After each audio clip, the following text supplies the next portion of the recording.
wine and lemon lime talk. Raise a glass to the present, and the past was a blessing. But moving forward to the future, looking bright as heaven. All right, well, welcome back to the Dumbest Guy in the Room. Today's guest, very excited to talk to because, again, my man CJ is always talking about him.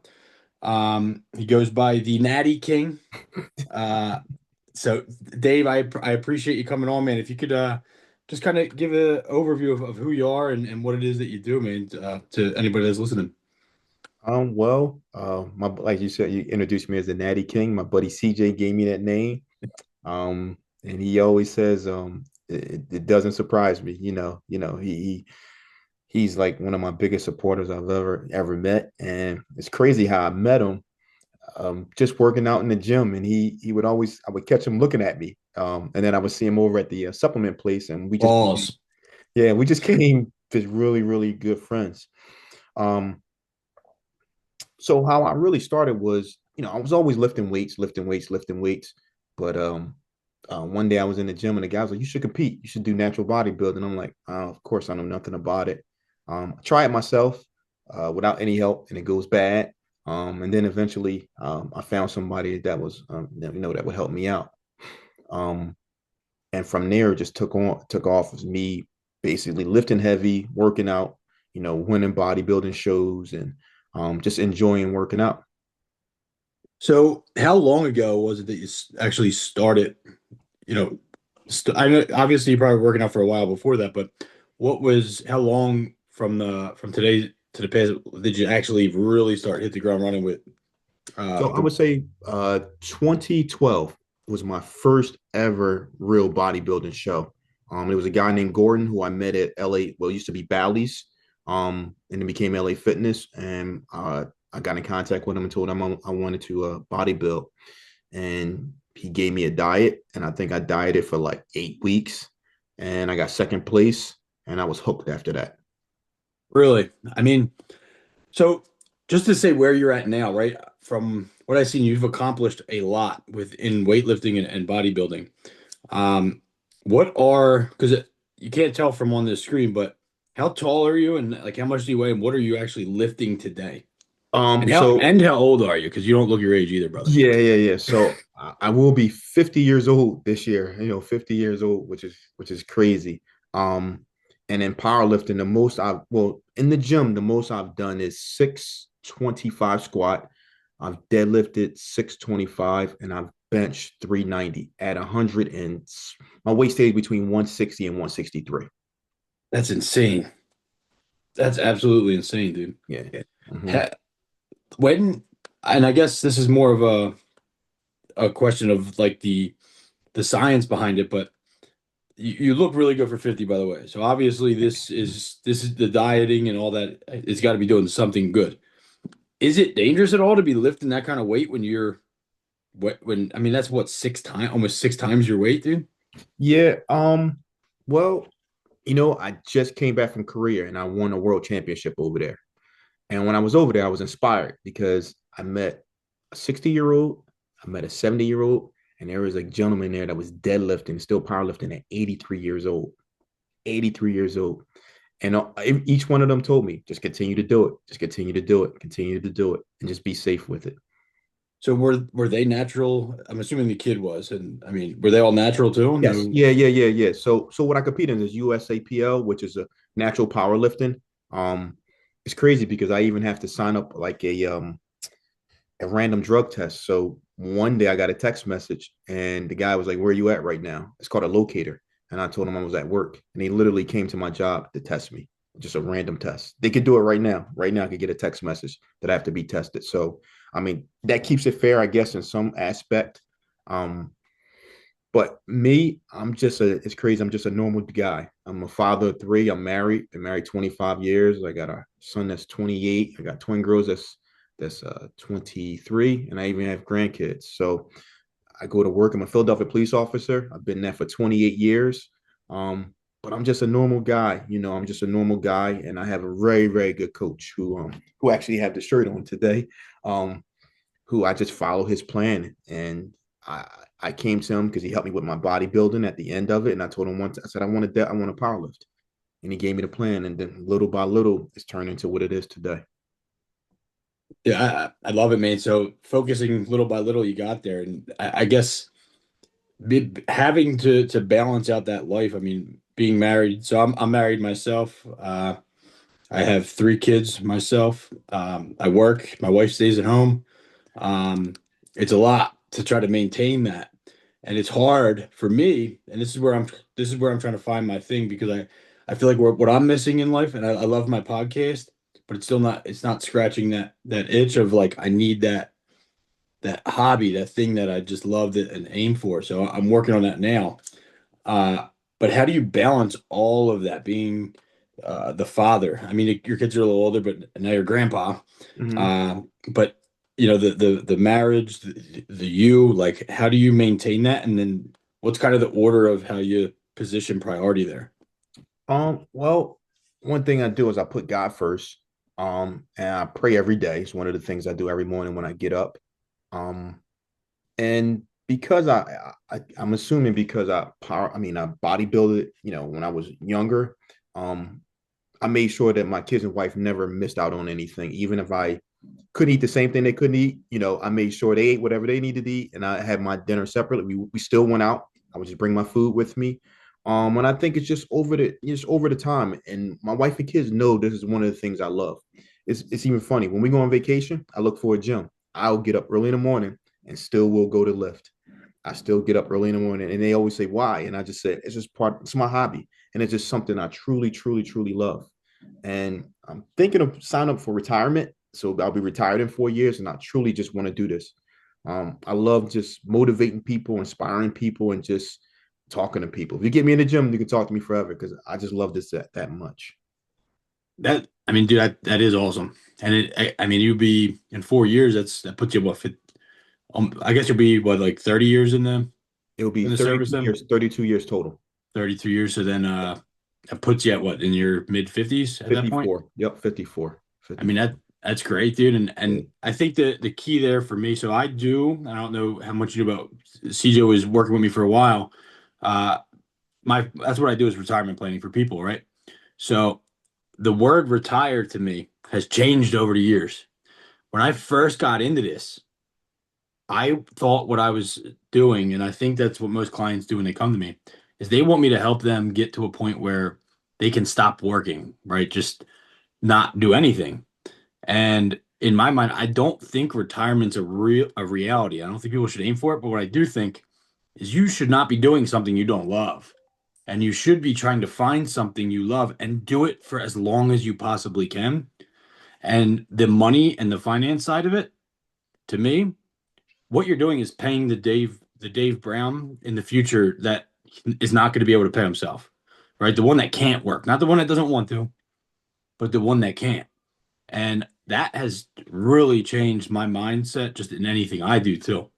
So I think the fact that and the police department, man, that's no joke. I mean, Mm-hmm. especially Philadelphia, the things that you see, the things you have to do, that you're told to do, all of that could, that's a long time and a lot of trauma and things to see. But the fact that you've done it for that long, yeah, I don't know your family or anything, but you seem like a great man, and you were able to get to this point where you can retire and go do what you love. I mean, what's more inspiring than that? Have your kids got into lifting at all, or have they tried it, like got into it at all?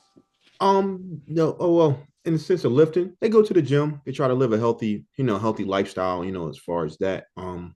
But one of the biggest things in my life was that my wife and my kids came with me to Korea this year in December, and possibly my future son-in-law, who I think will be my future son-in-law. And they were there and they supported me, and just to hear them in a crowd, it was like, wow, this is like the biggest stage in my life, and they're there, and I never would thought that putting a bar on my back would take me to Korea. I just never ever thought that, and it was just an amazing thing for them to be there and support me. Can you explain a little bit about this career? Like, I don't know much about the bodybuilding and weightlifting. So what is that? What is that tournament, or how does that work? As far So as like a professional scale goes. Okay, so this was just a world championship in powerlifting. So 2025 has been a good year to me. 2025 I won the Arnold powerlifting. Where I went against all the masters and I was the top master. And then June, I believe June or July was nationals where I won. I got first place there. And then from there, they said they were going to have a world championship. So they invited people from all around the world to go there. There were 16 countries, I believe, that were represented from the world. This is the first time they had that. Wow, dude. I mean, when you so your family got to go with you Yes. and you won that. I mean, what was that? What's that feeling like? I think that's what people always strive for is for that level. But what was that moment for you? Was it a feeling? Was it a thought? What was it when you It's almost, I mean, it's almost like there's a lot of feelings, a lot of emotions. I could put it as the day I got engaged and you engaged, put it that the day you got married, that feeling, the day you see your first first child, kid? Yep. it's like all those feelings combined, like it just came full circle, from when I first started powerlifting in 2022 to where I'm at now, like number one in the world. Like I would have never thought that. And I'm just an average guy. I go to work, I go home, I do things with my family. I don't do anything special.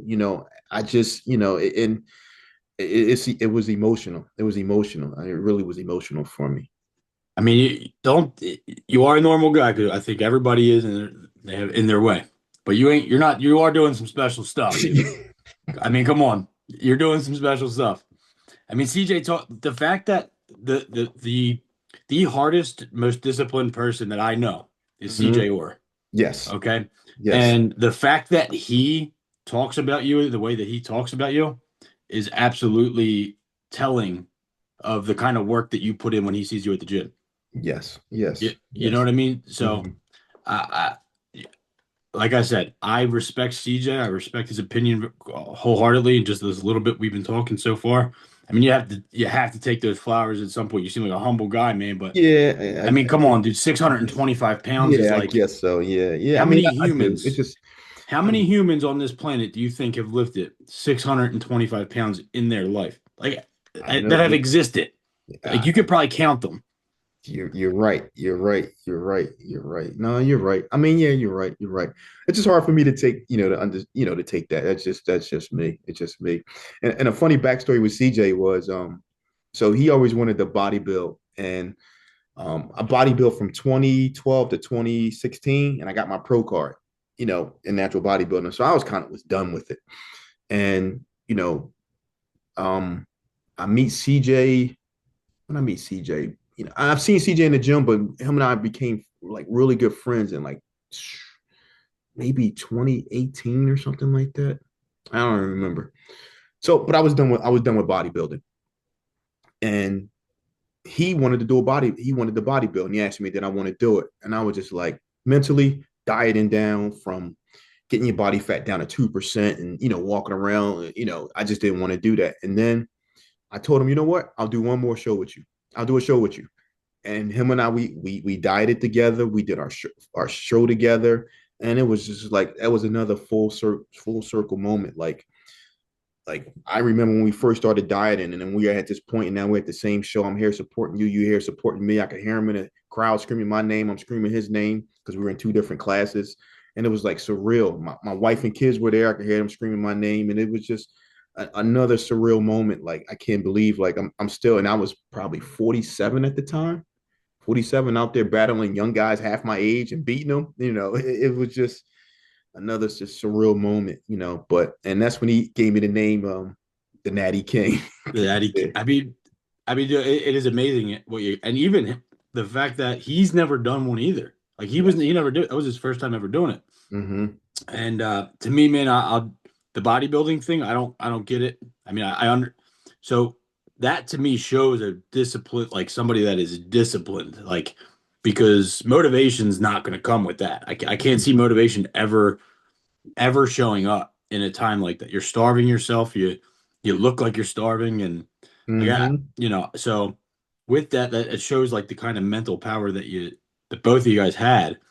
Um, but like when you decided to do that for him, in that moment, like because you had to, I'm just assuming you taught him kind of the way. Like, what made you kind of more proud in that moment? Was it the fact that you guys were able to do it and he was able to do it and you were able to help him, or that you just kind of did it together, or were you like kind of proud of him and the coaching side of it? Well, one of the things was I was always into like coaching, like one-on-one coaching. Somebody had to be here in Philadelphia, and I had to go to him and did follow that. So he found this online coach, Team 3DMJ, and I wasn't like sold on online coaching. How could somebody coach me from afar, and tell me Hmm. what to do? And I signed up because of him. He talked so much about them, like the way he talks about me was that and we basically had the same coach, and it just worked, and it just worked out that way. But the surreal moment was that, watching him, going through it, me telling him about it, and now he's going through suffering, because, when you're dieting that hard, it's basically suffering. If you aren't suffering, you aren't dieting. Him and I, we always talk about that. Um, and he pushed through it. He pushed through it. I remember him and I counting down the weeks and counting down the weeks and just counting down the weeks. And then we're in that hotel room looking at each other like, wow, we're finally here.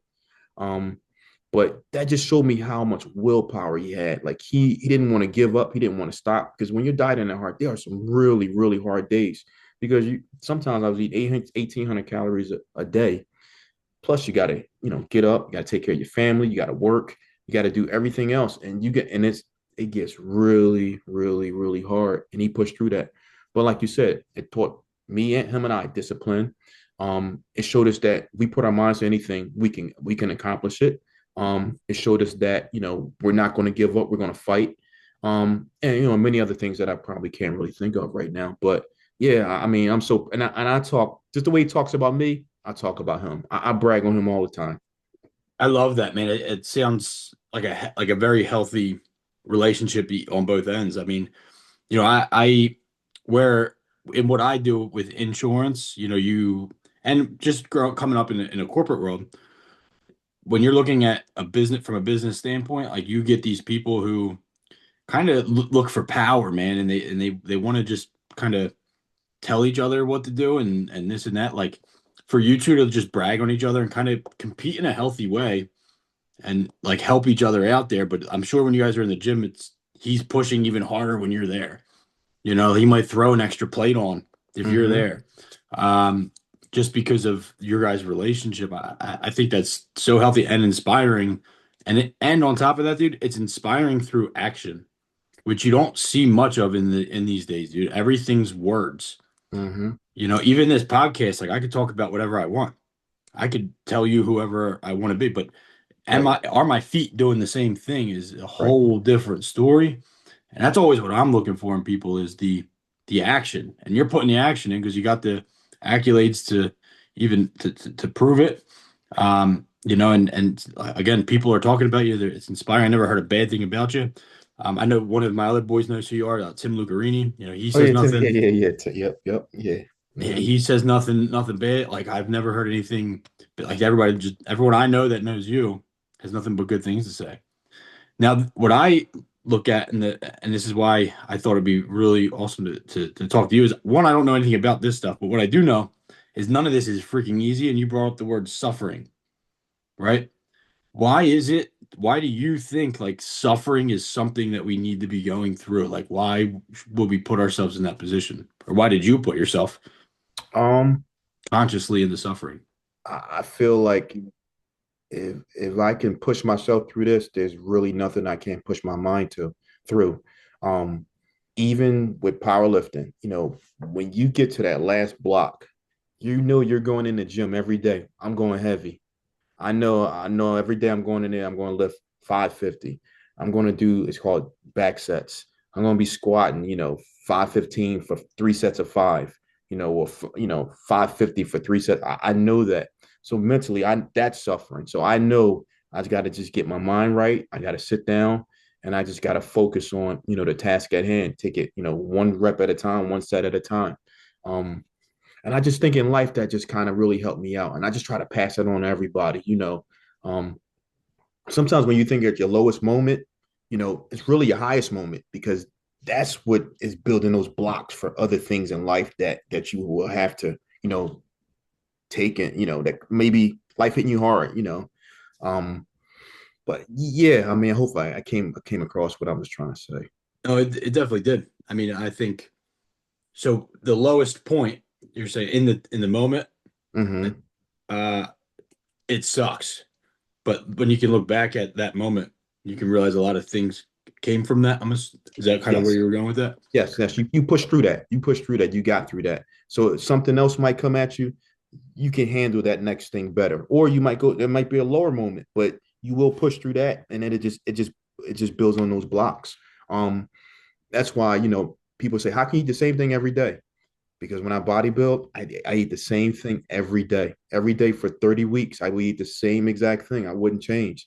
And they would say, do you want to have some candy? I'm like, nope, you can put anything in front of me. It's not, I already know. In order to be the best at I got a diet. If I cheat here, I'm going to keep cheating. So I got my mindset has to be right. So it's the same thing with powerlifting. When my coach gives me a task at hand, I know I got to go in there and do it.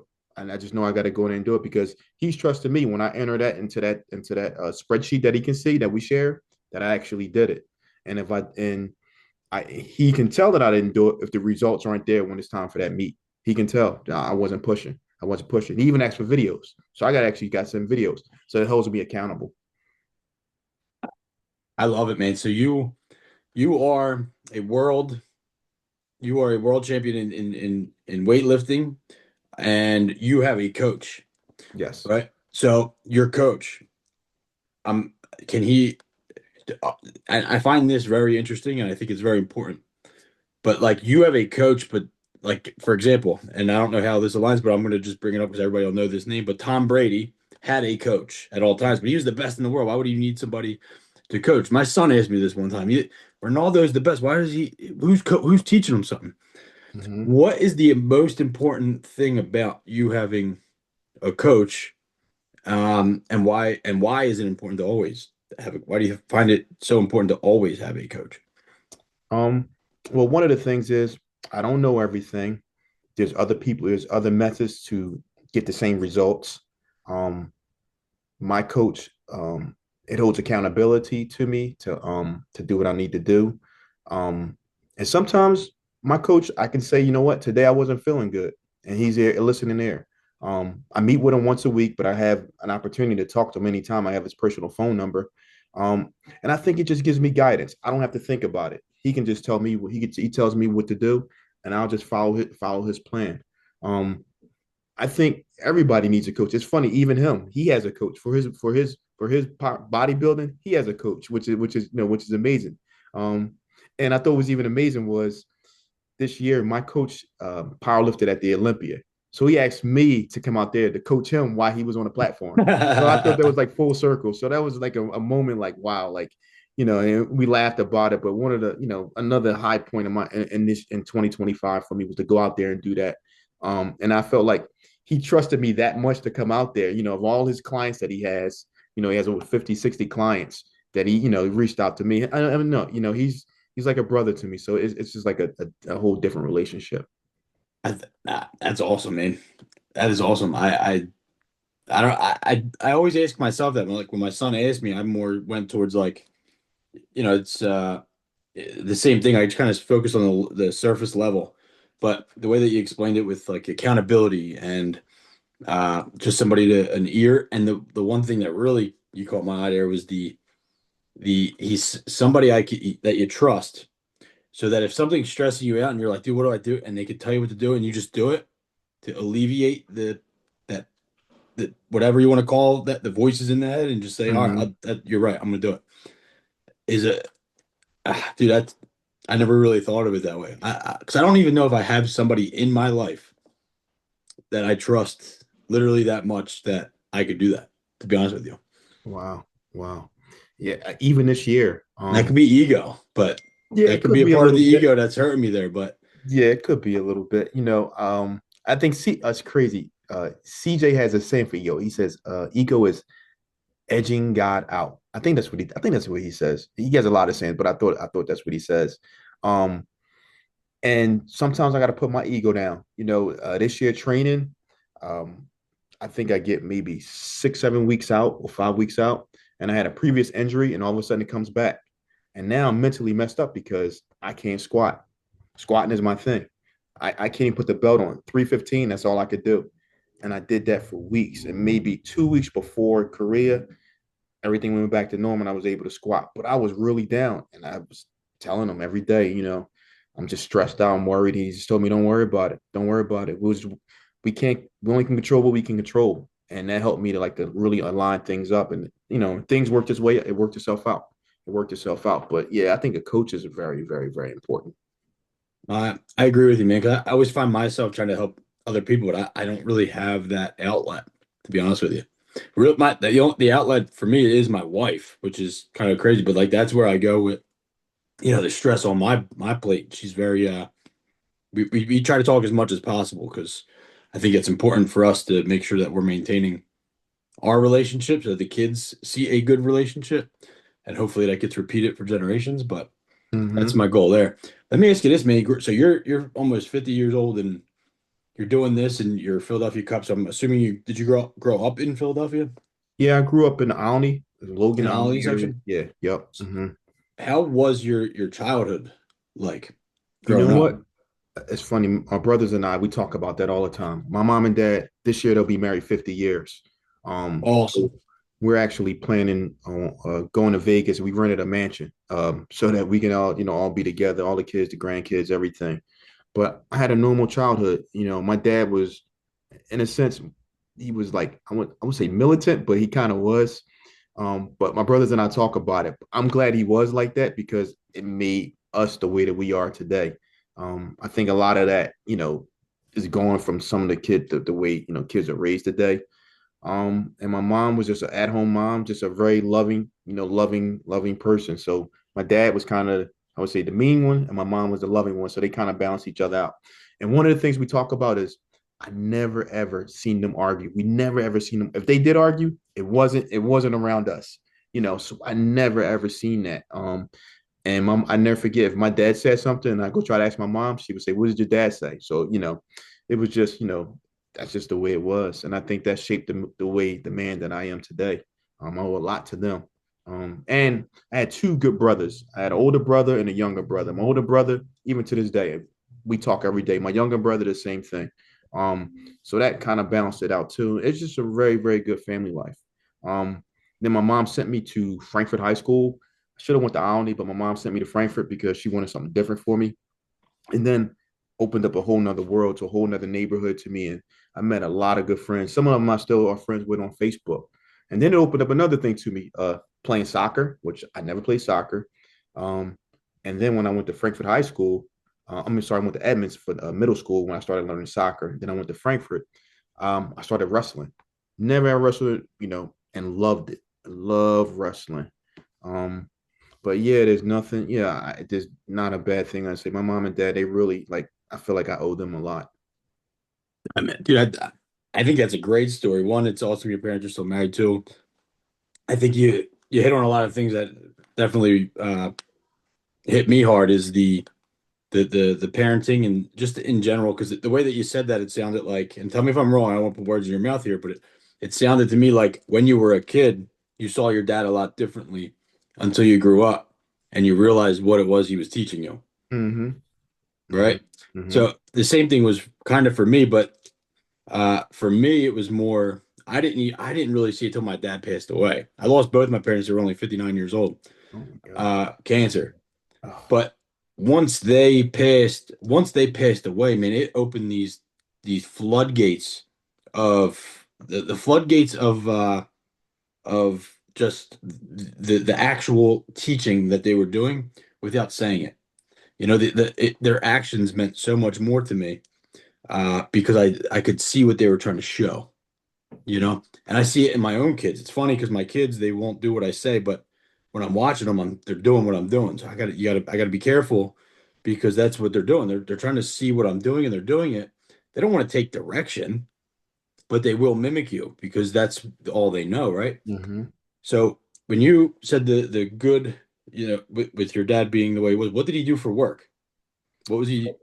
My dad worked for the Philadelphia Housing Authority. So was funny. I just talked to him the other day because now that I'm older, like it's, certain things you wanted to ask him, but you were younger, you were scared.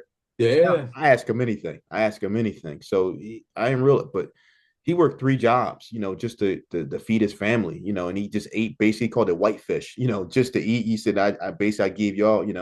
Now it's funny because now he's living his life. He's retired and he just buys himself clothes, everything. I just thought it was amazing.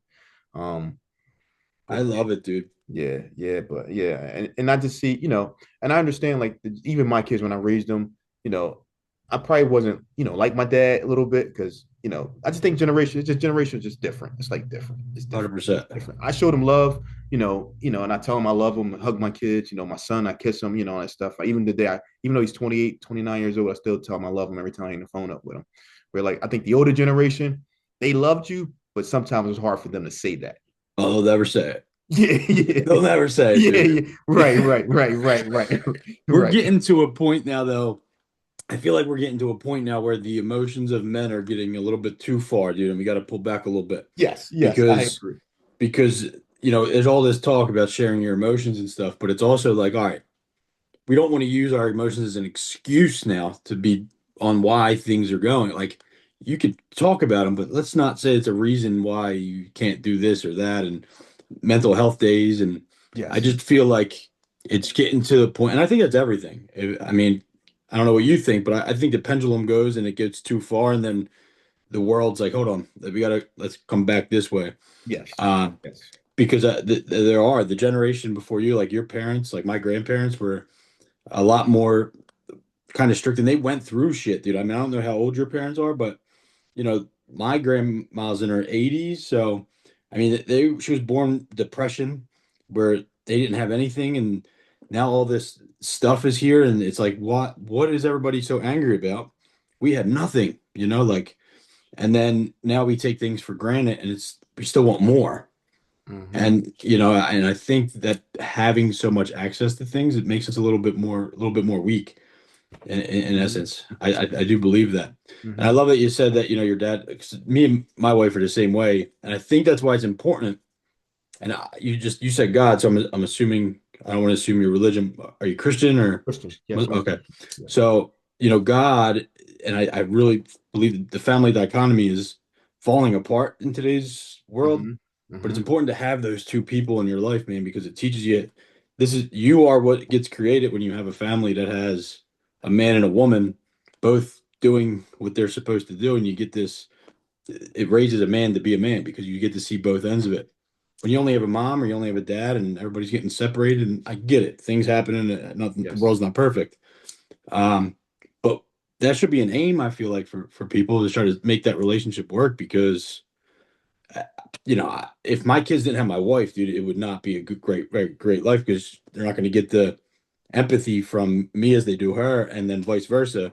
There'll be Right. too much empathy with mom, Right. so I think there's a good balance there. Um, so at what age do you think you realized that about your old man? Like Um, how did that come about where you're like, oh man, like I get it. you know what? Once I got married and had kids, that kind Hmm. of like really opened my life up and opened my eyes wide. Like, like man, this is real. Like this is what you had to go through. This is what you did, and how you make this work. Me calling them and asking them things like, wow, just for all of his advice and like, wow, I didn't think marriage was this hard. This is hard. It's something you got to work at all the time. You got to work at. Bro, marriage is insanely hard. Yeah. No one talks about that part. No. But to keep one together, dude, is so much work, and I wouldn't take it back for anything. To tell you the truth, Absolutely. CJ's not a big woman guy, but I tried telling me, he's like, dude, you just got a good one. You got a good one. That's what he always tells me. Yeah, You, yeah, you yeah. got you got lucky, dude. There's not many out there like her out there. Well, it's funny. One of the things he says, no matter how pretty she is, there's someone out there that she's getting on somebody's nerves, and I laugh. Uh, And that's it. But that's the truth. In the it marriage, is the truth, dude, and because you have to find your opposites. And somehow you used to have to literally work together to each of yous want to get better, both of yous. And it's like, how do you do that when you're kind of opposites? You like men and women are just opposites. yep, yeah, It's so hard, dude, but it's yeah. definitely worth it. Yeah. Now, so I tell this to my son all the time. When you look at like when you were a kid and you looked at your dad, Hmm. do you remember how it felt like to be like you were always a dad? You know, like I looked at my dad like he just always was a dad his Oh, whole life. Like he knew what yes. he was supposed to be doing. So do you like ever kind of look at that and be like, dang, when you had a kid and like I'm learning how to be a dad right now. And the kids are kind of looking at you like you should know, you know what I mean? Like you're supposed to be this mature thing. And I'm like, I don't even know what that means, man. I don't Right. know how, but you paint this image of how people feel at a certain age. Right. And that was weird to me. That was kind of eye-opening. So when your son was, you have the oldest is your son? Yes, your son. Yes. So your son was born, how old were you? I was 19. So you were young. Yes. Yes. So your son's born, and then like at that moment, like were you working at that time? Like Yeah, was I was your yeah, just a regular job, a normal regular job. I wasn't even on the police department at that point. Um, yeah, and it's like you have this person and you're like, you got to take care of this person. Like there's no instructions with this person. Like this person is looking at you. You got this baby in your hand. Like, I don't know what to do. There's no instructions on this. Like, mom, dad, how did you know what to do? It's just amazing. Like, I don't know. It's hard to even explain. yeah, you just do it. Right. You just do it. You just do it. You just do it. How old's your son now? So he's 28, 20. I think he's 29, 28, 28. That's crazy to 28. think about that. You kept another human alive for Yeah, yeah, 28, yeah, 28 yeah, years. yeah, yeah. And All the things that could go wrong. You know, it's yeah, yeah. I mean, that's amazing, dude. I love like your kids are all healthy family and all doing Yeah, pretty well. yeah, yeah. It's Well, funny because one of the things I tell my kids is that because sometimes kids want to do something and you like say no, you no, and they're like, why? I'm like, you would never understand till you have your own kids. You honestly, when you have your own kids, you'll understand what I mean. Because now when my dad, mom's tell me no on things, I'm like, y'all just mean. You ain't gonna let me go. And then now, I understand why you say no. It's not. It's just for protection. It's out of love. It's not that I'm trying to be strict. It's out of love. I know what this world is out here. This world is not. Is not kind to certain things in certain places. You just gotta be careful when you go. yeah, I think I listened to a lot of. I used to listen to a lot of like Jordan Peterson. You know, and one of his things is I don't know if you know what that is. He's just a psychologist or mental psychologist, but he says your kids like you should really be letting them take calculated risks, like that they Mm-hmm. can kind of get hurt, but you don't want them doing things that are going to get them killed. But Mm-hmm. you have to watch them take calculated Mm-hmm. risks in life, and that's always a hard balance for me, man. Like, because I mean, I mean, me, I'm sober like CJ. I'm a little less Mm-hmm. than him, but I've seen some things in this world, man, that always like one, especially my daughter. I just want to just keep her right here, and I know that she's still young, but you gotta let her. You have to give her that space, Mm-hmm. and I mean, I don't know what that. I don't know what that space looks like. I try out my hardest to kind of keep allowing it, but it's scary. My son, for the first time, his school trip, we didn't know this when we let him do it, but it's overnight. He's 10 years old, and you hear all these stories, and one of the worst, like I don't know, it just freaks me out, dude. But I'm like, when I was 10, I'm only 2 years away from smoking weed, and like Right, this, right, right, but I right, don't see him that way. So I'm right, like, right. do you remember when your kids were that young? Like what you're because you're a cop now too. So Yeah, like, yeah. what So is that risk? Like, how did you weigh that? that was one of the hardest things too. Just like you said, when my daughters, I mean, my son, when they had something, they went to mass and mass every, I think it was second or third grade. They did this overnight trip at a camp. I forgot exactly what it was, but I remember when he first did it, and my wife's like, really, really nervous. And me, I'm acting like I'm not nervous, but I'm Yeah. nervous too. I'm nervous too, but I can't show her that I'm nervous because then that just adds on to the nervousness. Um, that's a Yeah, I hard can't let my wife watch this podcast till. Yeah, Uh, man, that's a hard thing, and it's crazy that you say that because I just started talking to my wife about letting go. So, I mean, even though the girls are 23, I really started letting go. In certain places, I let them drop. Just tell me where you go, and that's it. Still harder for my wife. I do have their location. I can see where they're at. But but like you said, you almost got to let them fall on their face for them to learn. And if you don't, then they can't be the people they need to be. And I try to tell her that the more we protect them, the more they're going to, we get mad at them that they don't know something, but we're not allowing them to fall on their face to get to know that. So, and when they were little, the same thing,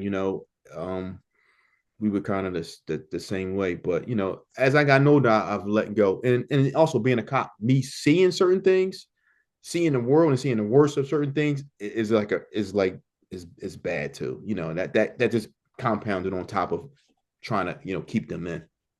And that's why I wanted to ask you that, because you see the fact if somebody like you, what do you do for the police department, by the way? Are you like on the So, street or? so I was on the street. Now I'm not on the street. I work inside now. So now I'm a victims assistance officer. So I deal with victims of crimes. So I mean, that tells. I mean, which actually, reading reports and like, wow, like you'd be surprised some of the things that I read. Even today, I had to go to court today, and it just didn't turn out right. I thought it would have turned out better, but the judicial system. Yeah, I mean, it is the system, dude, especially this system up there. So I was born and raised in Philadelphia Okay. my whole life, and I moved out to South Carolina Oh, 4 years ago because I just wanted to get my kids to. And again, man, I don't think I'm big into not running. You can't run from yourself. You got to bring you with you, right? So hmm it was really calculated, and it wasn't like I was running from anything, but also there's so many ties in Philadelphia, and my kids and I went to public school. I went to Washington. okay. Didn't make it all the way through. I dropped out. I got, I was doing everything in the world to be confident. I had to take drinking, drugging to just be hmm confident and walk around down there. And I hmm didn't want my kids to fall into that same pattern. And I know it can happen anywhere. Don't get me wrong. It was just that's what I knew. I knew hmm that I don't know how I could make this any better for them here. So we did move. Um, but in now that you're working with the victims there, like it's kind of I, the world works it's all on purpose is what I think it really is, dude, because and again, you're a Christian. I mean, the fact that you were on the streets and you were, protecting people, and now you're in dealing with victims, and your passion sounds like it's to help people. And your profession is your expertise is lifting weights, but it sounds like what you really like to do is help people. I mean, you can correct me if I'm wrong, but that it sounds like you found yourself in a position where it's Yep. actually fitting for who you are. That's true. And I told my wife that I said I truly enjoy this. I truly enjoy when I talk to somebody that says, "Thank you for calling me. Thank you for helping me. Can I come to the station and meet you?" And I'll sit there and I'll talk to them for hours, and he says, "I didn't know people really care like this." I said, "No, there's somebody out there that care." And I just love, I mean, and that just trans over to, me one day coaching. I just love helping people. It's just, I don't know. It's just, I just feel like, it's just in my body to always just want to help somebody. One of the things that you said, I don't want to forget it, that you touched on about, you being sober. That is a very, very, very, very wonderful thing. And that's one of the things that I brag on CJ about. Every time I see somebody, I brag on them. I brag on them. If I see somebody out there that needs help, I talk to them and say, I have a friend that can help you out. If you really want help, and I know he can help you out, and I can help you out. And it's amazing how things become full circle. So when I first got on the police department, I used to chase a guy. His name was Joe. Called him Fat Joe. Um, every weekend it was like Batman and Robin. Me and my partner, we were Batman and Robin. He was the Joker. So every weekend we would make sure we went out there. We knew he was out there stealing cars, so we would make sure we go looking for him. One day about maybe right when COVID, I ran into him, and I was in the diner. My partner, he was scared to talk to us. He thought we didn't like him. But it was a time in his life and it was a time in our life. So we started speaking to him. So maybe a few years ago, I'm coming from out of the gym and I see him. And I say, "Hey, what's up, Joe?" So he says, he says, "I think I'm scared you ain't want to talk to me. You ain't like me." And I'm like, "No, I ain't got nothing against you. We're friends. Again, that was your life and our life. So you made my life. You know what you impacted my life." He says, "Listen, I want to tell you something, share something with you. You did so much for me. You don't know why. You locking me up and you helped me out. You set me straight. I said, I did. I did. He said, yeah. He says, can you do something for me? So he's scared to ask me. Then I said, yeah, whatever you need me to do. He says, no, I'll get back to you. So this year or last year, in November, I give him my phone number and we talk back and forth. He texts me. He says, can you come to my meeting? I'm like, your meeting? He says, yeah. He got the coin for being sober. I forgot exactly what it was. I came in my cop uniform. I sat there with him, and he says, thanks to this guy right here, this guy right here. He says is one of the things that helped me to get sober. He says now I see what it feels like not to go out and steal, to have my own, not to rob, to have my own kids. And I'm just like, wow, like, and him and I are really, really good friends now. I mean, I just thought that was full circle. That he thought that much of me, and like I said, I thought that much of him. He didn't know it, but then once I sat down and told him that, he said he couldn't believe it. I said, you're a human being like me. I said, we make mistakes. We live, and that's how we learn from the mistakes we made. And look at you now. I said, you ever need anything, you call me. I'm there to help you. You're a friend of mine. I consider you a really true friend. Dude, that's an amazing story. For him to be able to not see it as the victim mentality and see you as somebody, like, to see that it was him causing it and not you. You know what I mean? I feel like a lot of people, and it's a shame, man, because I don't know how you break that cycle. I don't know what it is that needs to happen. I know Mm-hmm. it's God. I just don't know how it shows up. But how you how you get that, like, awakening of, wait, this is on me. Like, that's the police officer's job, is to get to stop people like me because I'm taking people's stuff, and not that you're hunting him, right? Because I feel like people fall into this mindset always that they're out to get me, they're out to get me, they're out to get me, and not take on that responsibility, Mm-hmm. which I think in the justice system, and maybe they're doing more, maybe, I don't know, but like, they're that kind of mentality is kind of trained from the time they're arrested all the way through, and I feel like there's not a way for, there might be in there, dude. I don't know, but I feel like the rehabilitation needs to be more around, like, responsibility, like, and not even just before they even get there in school. Mm-hmm. Mm-hmm. Responsibility is just, like, not really a Mm-hmm. thing. I mean, I don't know. Do you see responsibility, and especially in Philly, do you see it being talked about more, or like even around, like, taking on responsibility and being responsible for You kind mean of as what far you're as doing? criminals, or you mean as far as what, Just like? in general, dude. I mean, you're in the gym, you see people, like, I'm No, sure you no, coach people that are yeah. I come think and go, or like, why? yeah, this generation is just different. They just different. It just seems like I don't know. I don't want to judge people. I don't know if they come from broken homes. I don't know. I think there's so many different aspects to it. The internet, Yes. social media, what you see on TV. I think there's just so much that that contributes to people not taking accountability and rehabilitation. Um, Even now, like the police department now. Now they really into mental health, mental Good. health now. We have officers that are meant that can help out. I was working the day of the airplane crash. Dude, that was Yeah, insane. yeah. Listen, to see that, and that's another thing. So, victims. So I went to visit them at the hospital. I went to visit, to see that and talk to them. To visit them at the hospital. It's just I don't know, but I don't know. It just seems like people aren't empathetic, sympathetic. As they should. Everybody think it's cool to be hard, and it's funny. My brother lives in Georgia. He just moved to Georgia with his kids, and I asked him, do they wear all black? Do they wear the mask? And he says he don't see any of that. So I don't know if it's just a Philadelphia thing. Where's he at in Georgia? He lives in Guyton, Guyton. Not really so sure that's where. Is it on the close. I know coast? it's close to South Carolina because he travels back and forth for his job when he does pods. So it has to be he crosses the border. Is it on the coast or It's inland? no, it's not on the coast. It's like I would say it's more westward, but not. I mean, Yeah. more on the east, more east, but west. But I know he crosses the border. Okay. Yeah, I'm right next to Georgia too. I'm just out towards, like, Clemson on the west side. That's awesome, man. That he I think that that's a big move, obviously, because you're moving from family and stuff too. Mhm. That's never easy. When you bring up the accountability thing with man, I had this question, a good one, but I can't bring it up. You had the accountability and stuff with the social media. Um, oh, dude, what did you say? It was. I should have wrote it down. That's why I have this pen and papers. I always Yeah, yeah. forget. I'm listen. I'm listen. As I get older, there's certain things that I Uh, forget. you, your mindset when you were a cop on the street, because you Mm-hmm. seem like you're an empathetic person, Mm-hmm. and you continue to say, and you said this throughout the beginning, I'm just a normal guy.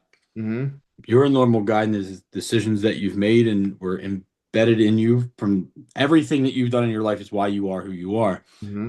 And if would live your same life, that's where I would be.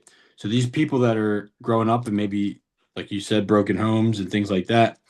Uh, I mean, all types of people end up doing criminal activity, Mm-hmm. but you can, I'm assuming, because it sounds like this, that you can see the human in them. And a lot of people, they see criminal and they're like, criminal, criminal. And Mm-hmm. they just look at them like they're just a bad person Mm-hmm. in general. I Mm-hmm. look at that and I say, that's a bad thing that you're Mm-hmm. doing. That the thing that you're doing or whatever action you're doing, that's not good.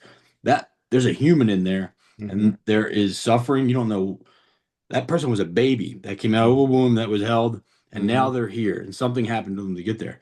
How did Mm-hmm. you balance? Like, how did you, as being an empathetic person, deal with that when you're working the streets, like as a cop? Because for me, dude, when that hit me, I don't know if I'd be able to be a cop. Um, I always just try to find the good in somebody. I mean, unfortunately, my job is to, to arrest people that are doing bad things. Funny story. I go to a domestic one time. It's a domestic incident. Me and my buddy, we go in the house. I watch this guy. He says to me, he says, I don't like you. And I'm like, you don't like me? And then he starts drinking, I think it was Cavassier alcohol. So I'm like, your girlfriend don't want you locked up, just leave the house, leave the house, leave the house. So he leaves the house, he goes outside and he says, I want to fight you. I'm like, why you want to fight me? He says, I just want to fight you. And I say to him, I said, if you knew me, you probably wouldn't want to fight me. You and I could be friends. I said, you know what it is? It's the uniform you see. You don't see me as the person. It's the uniform you see. I said, honestly, I don't want to fight you. I said, I just want you to leave because your girlfriend, she doesn't want you locked up. She just wants you to leave. He said, I just want to fight you. So I don't want to fight you. And I just get in my police car and leave. And like I said to him, it's the uniform you see. You don't see the person behind it. I said, because if you really knew me, you would say, honestly, he's a cool guy. Most people don't even know I'm a cop. And they'd say, I would never get you a cop just because of my attitude and the way I carry myself. And when I tell them, Mm-hmm. they are shocked. I mean, they are shocked. They said, I never ever thought just because they're in interaction. So anytime I have interaction with somebody, I always try to keep it positive. Really try to keep it positive because just being a cop himself, you get a bad, stigma, just because of the way the world is now. So I always try to keep it positive. I do. I really do. And I guess this will kind of be one of the last questions here, because I know it's been about an hour. I don't want to take up too much of your time. You're very, very interesting guy, though. You, I gotta say the you said uniform, right? You said you see the uniform. Do you do you think that in as a cop and in uh, a lot of that stuff kind of comes from group ideology, like Christian, for example? I personally, I don't say that I'm a Christian. I don't Hmm. say that I follow the Bible. I read the Bible constantly. But Hmm. the word Christian is like if I ask Dave what a Christian is, you'll have an answer. But if I ask, I'm in South Carolina, I went to a Bible study. I asked them all what it meant to be a Christian. They all give Hmm. different answers. So I'm like, what is Right. this? Right. So from the outside perspective, if I introduce myself as that person, whatever their belief is of a Christian, could be them interpreting who I am, and it's not who I am. That's what they think a Christian is, but it's not Bill McDowell. So same Hmm. thing for a cop, right? Hmm. So when you're a weight, you're I mean you're one of the strongest dudes in the world, which is crazy. Yeah. Yeah. You know, you're a cop, you're a father, you're all these different things. But when you wear that uniform, people just see that. They don't see Dave. They don't see the Natty King, right? Right. Right. Right. You don't see the Natty King. Do you think that that's a big kind of like if we just communicate more? Like, what you're a coach, man. What would you give it? Like, why do people do that? I think. I know this isn't Oh, your profession. yeah. I think to I just me, don't get it. cell phones. I think cell phones sometimes paint a picture. Videos paint pictures that they're only going to put the picture they want to paint. And I think it would just steamroll with social media, and then there's people just see it and see it and see it. And I think the stigma is bad. And I do, like we talked about earlier, I do feel like the pendulum was swung one way, and then I swung another way, and now Mm-hmm. how it gets back to the middle, I really don't know how that's going to happen. If it ever will get happen, if it ever will. Um, but I think social media and just seeing things on TV, it just steamrolls some people, and it seems like people work off of negativity. They love the negativity. Love They it. don't try to see the positive or see the other side. They look at one side, and I know it's hard to do. I mean, as imperfect people, we do that sometimes, but that's the only thing I can see, because there's a lot of police officers that I know. I know a lot. They've come and go. That are really, really nice people. If these people would just get to know them and not look at that uniform, and just understand we're there to do a job. Sometimes you called us to your house. We didn't just pick your house. Somebody dialed 911. Right. We're there. We stopped you because you did an infraction, not because we're picking on you because you're a certain color, certain ethnicity, because you're driving a certain type of car. It's because you did something, and that's our job to do that. Yeah, man. I love that. I think what you're doing and the post I've, ever since CJ, told me to have you on, I've been following you on Instagram. Great Oh, thanks, stories. man. Thanks, man. I think you had I don't know if it was today or yesterday, you had that list of like why you do it, or your goals for Yes, 2026. yes, And there was yes. listed there. What were those three things that you listed there? It was like Yeah, you're right. longevity, Longevity. It was faith. Was it longevity? it was It was faith, faith I and believe. family. Faith and family. That was it. Faith, Faith and family, family. Was it long longevity and discipline? longevity over Over was discipline. Right, right. Yeah, yes, longevity over right, no right. longevity over something. And then Yeah. no, it's discipline over motivation. That's what it Right. was. Discipline over Longevity. motivation. Right, right, right, When you right. said longevity, what did you mean by that? Um, That it's was number just two. yeah, longevity is basically I just want to continue to do this as long as I can. When I seen that guy 83 years old still powerlifting, um, you know, I really enjoyed that. So I have two more questions for you before you go here, real quick. Yeah, Uh, you're the Natty King, yes. but you're shredded. Is there going to be a documentary next about you, like the Liver King, dude? You're going to try to fight Joe No, Rogan? no, absolutely not. You're Absolutely not going to try to fight Joe Rogan no, soon? no, absolutely not. Are you Absolutely. sure? Yeah, I'm sure. I'm sure. I Just telling my just being on this is like a lot for me, but I'm getting out of my comfort zone. But I like it. It's fine. It's fine. Yeah, I hope I didn't ask anything too personal there, man. But No, you like I did. said, I really love understanding perspectives. I love Yes. understanding how people get to where they're at, and Yes. I really do, man. We're all babies at one point, and Yes. everything that led from your childhood till now is what created Dave Brown. And I mean, some go like everybody has a different story, man. And I think that it's important to get that out there, right? I mean, I'm a Mhm. normal guy too, man. I'm nothing special at all. I'm a kid from Parkwood, and I just love my life, and I love to hear stories, and I love to inspire people. Me too. Yeah. But Me too. talking to people from different backgrounds that do different things and different expertise just gives people the opportunity to see. I mean, dude, if one person takes something from this to make their life better, like I'm happy. I'm Like the that, same way. that makes me Same way. very happy, I'm dude. the same way. I'm the You same know? way. But everything you said to me today is inspiring to me. It's gonna make me a better person. It gives me another Oh perspective man. on life. So I appreciate everything, dude. And like I Thank said, I you. hope I didn't get too personal on you there, No, you brother. didn't, man. No, not at all. Not at all. Not But at all. I really did. I enjoyed it. I hope you enjoyed I did. I yourself. did. I really did. I can't wait to tell CJ, man. I Yeah, really man. did. I brag on him all the time, man. He's already texted me. Yo, is that on there? Is that on there? So I'll be posting yours probably on Monday. I'll Okay. probably have it That's up fine. That's over the cool. weekend. There's two more than Monday. I'll post yours. All right. Okay, man. That's But cool, man. I appreciate it. If you ever want to have me back on, I'll dude, certainly come I back on. will I will 100% have you Yeah, back this is on, cool. dude. I enjoyed it. You said 2025 was your year, but I think you're gonna have a lot more stories in 2026. I hope so, man. I just Hope hope so, that man. documentary of the Natty King doesn't come out, dude. That's what No, I don't want to see that. Dude. I don't want to see the yeah, selling yeah. liver. No, no, absolutely not. Absolutely not. Well, I appreciate you, man. You have a great night, dude. I You too, appreciate you coming man. on this late, and God bless you, brother. You too, bro. Thank you again, man. Enjoyed it. Thank you. Have a good night. You too. Blessed. I can't lie, I feel blessed. Blessed, blessed, blessed, blessed. Know exactly who I am right in the mirror. Ain't a person on this earth that's my superior. Drinking all this water, think my skin can't get no clearer.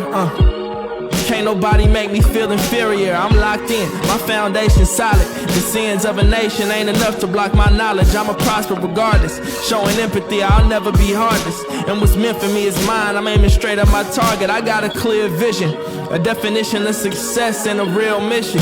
Asking God to guide my steps, and I'm still tipping, still whipping down the boulevard.